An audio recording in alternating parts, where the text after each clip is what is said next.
Good day all of you. In this video we will read supplementary chapter 3, The Shepherd's Treasure. We read about a shepherd who lived in Iran, and he was very poor but very wise. He gave advices to people and he became very famous. The king of that country came to meet that shepherd, and as soon as the shepherd saw the travelers coming towards the cave, he rose to welcome him.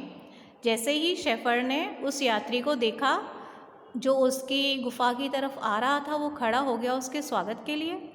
He took the tired traveler inside the cave, gave him water to drink and share of his own meagre meal.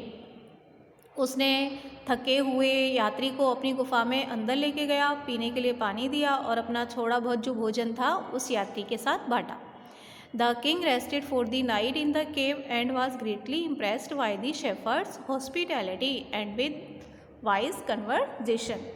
राजा जो था रात भर गुफा में रुका और बड़ा ही प्रभावित हुआ उस शेफर्ड्स की हॉस्पिटैलिटी मतलब अतिथि सत्कार से, एंड वाइज कन्वर्जेशन और जो बुद्धिमानी पूर्वक जो बातचीत कर रहा था उससे. Though still tired the king decided to depart the next morning. He said many thanks for your kindness to a poor traveller. I have a long way to go, permit me to leave. यद्यपि बहुत ज़्यादा थका था, फिर भी राजा ने ये निश्चय किया कि अगली सुबह वो यहाँ से चला जाएगा. उसने उसकी दया के लिए उस शेपर्ड का धन्यवाद किया और उसे जाने के लिए आज्ञा मांगी. Looking straight into the eyes of his guest, the shepherd replied, thank you your majesty for paying me the compliment of a visit. The king was astonished as well as pleased. तो सीधा अपने guest की, मेहमान की आंखों में देखकर उस शेपर्ड ने उसका उत्तर दिया कि श्रीमान, आभार तो आपका है कि मुझ जैसे तुच्छ प्राणी के घर पर आप आए. राजा हैरान था और खुश भी था. He is Indeed very wise, और वो समझ गया वाकई में शेपर्ड बहुत ज़्यादा बुद्धिमान है. He thought to himself, I need people like him to work for me, and the king appointed the humble shepherd the governor of a small district. राजा ने निर्णय लिया ऐसे बुद्धिमान व्यक्ति तो मेरे साथ होने चाहिए, तो इसलिए उसने उस विनम्र शेपर्ड को एक छोटे से डिस्ट्रिक्ट का गवर्नर बना दिया. Although he rose to power and dignity, the shepherd remained as humble as ever.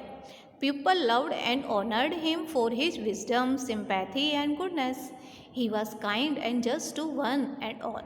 His fame as fair and wise governor soon spread throughout the country.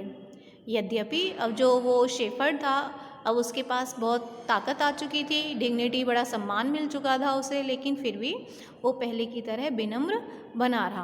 People जो थे उसका और भी ज़्यादा सम्मान करते थे, उसे प्रेम करते थे, उसकी विजडम के लिए, बुद्धिमानी के लिए, उसकी दया के लिए और उसकी अच्छाई के लिए.